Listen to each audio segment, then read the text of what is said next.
Hello guys, welcome to the channel. Welcome if you're new. I'm Stacy and today we are doing prompt 17 of World Watercolor Month, and I don't know where my list went. Where'd you go? I think it's back there. There it is. It is nope, it's not 17. Yes, it is. I'm all over the place. The prompt was plant for day 17. And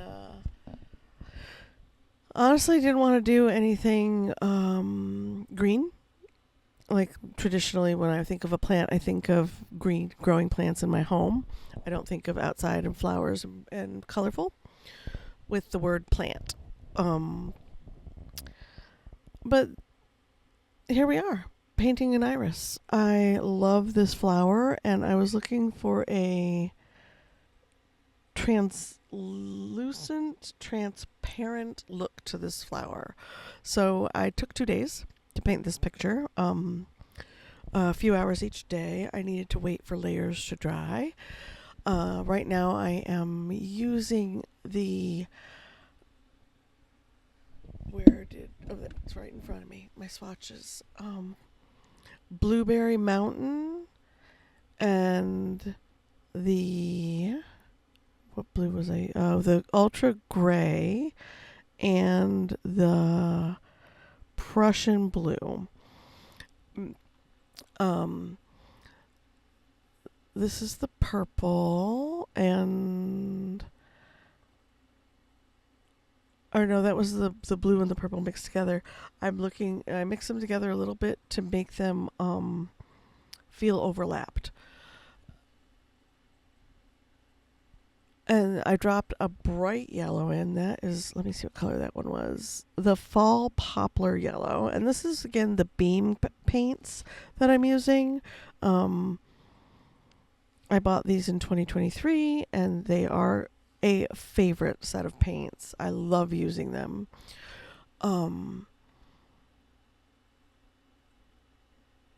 I love using them to the point where I'm not currently using any of my other paints. For this challenge, I'm using only the beam paints. For consistency in the look of the book, when I do a flip, I want things to feel cohesive in that I'm using the same set of paints. And I want my World Watercolor Month flip to be the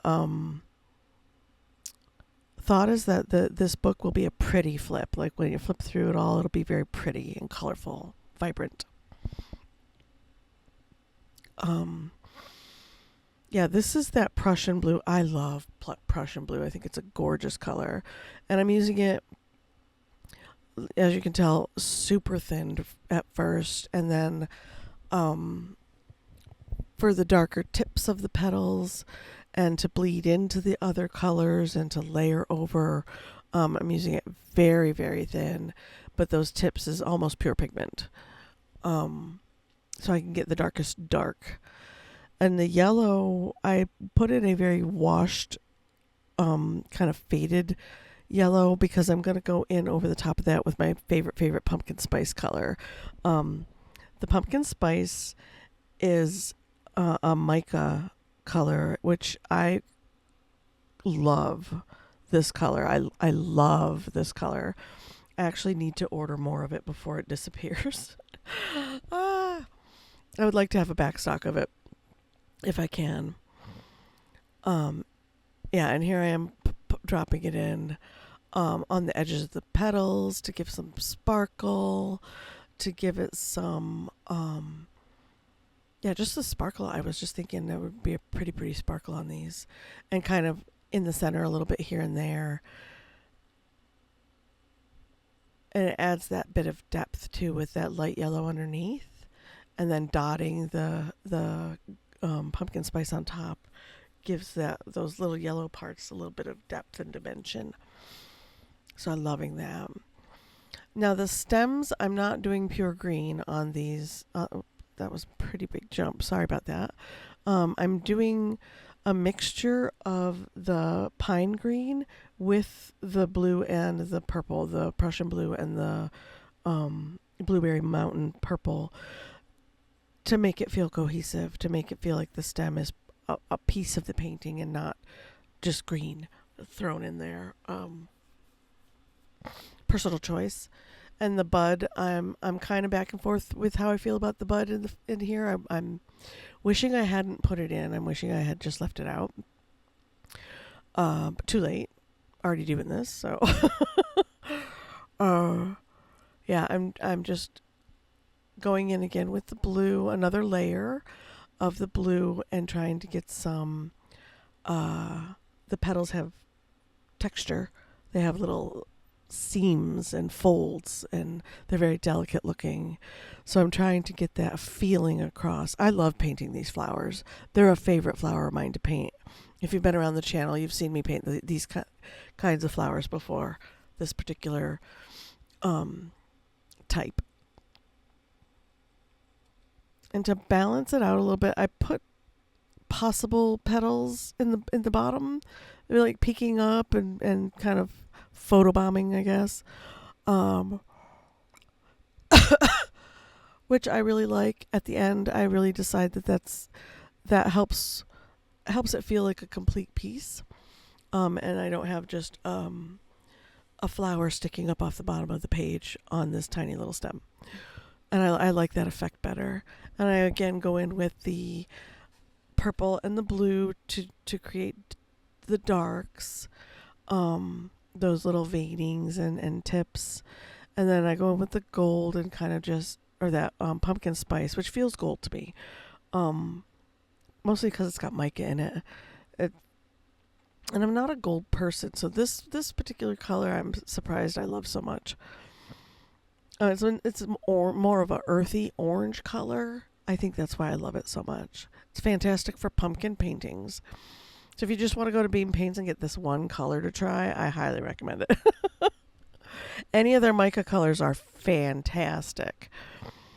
The mica is ground up so fine that it is a gentle glitter on your page. It's not a slam in your face. It's just super gentle glow on your page. Yeah, I really dig it. And you can tell which ones in the pan, if you look at the palette, the shiny ones are the ones that have mica in them.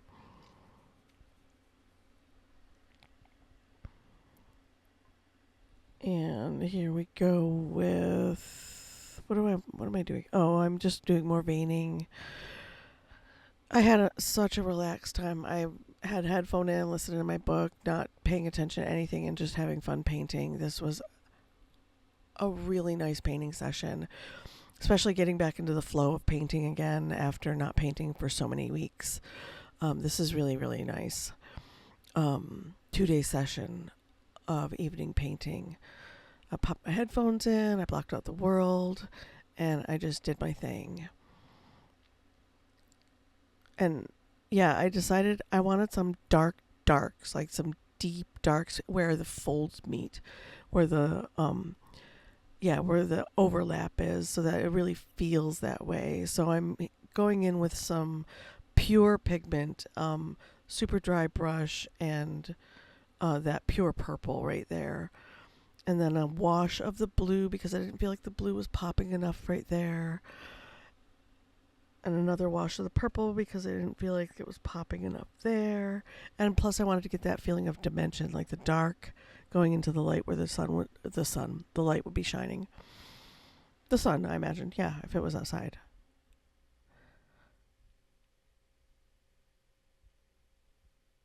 And then I'm just on feeling, just going on feeling here, throwing in more darks, throwing in more lines, a little bit more sparkle here and there. I'm not looking at any reference photo at this point. I popped up a couple different reference photos and pulled elements from each one that I liked and put them into this piece, and here we are. And I tend to do that a lot. I'll pull elements from different reference photos and make a picture that I want, and then I might use the reference photo in the beginning for placement of color, to get the right feel that I'm going for, and then most of the way through the painting, I'm not even looking at the reference photo anymore. I'm just going off feeling and what I want this piece to look like. And that's what's happening right now. So like these were make-believe petals down here, and I'm just winging it and throwing in to balance out, to make them feel cohesively part of the piece. They need some glitter too, right? Some sparkle. And here is that pine green over the top of the blue and purple to darken my stem and the bud leaves a little bit. And I think that's really effective. And then I darken this stem up to there, and that's it. That's pretty much it. I do a little picking here and there, but I overall love the feel of this piece. I would like to make it into a sticker or print. I really love the colors in this one. Let me know what colors you would paint this flower. Thoughts? I give it a go. I'll give it a whirl. Thanks for watching. Thanks for being here. And I will see you guys in the next one. Bye.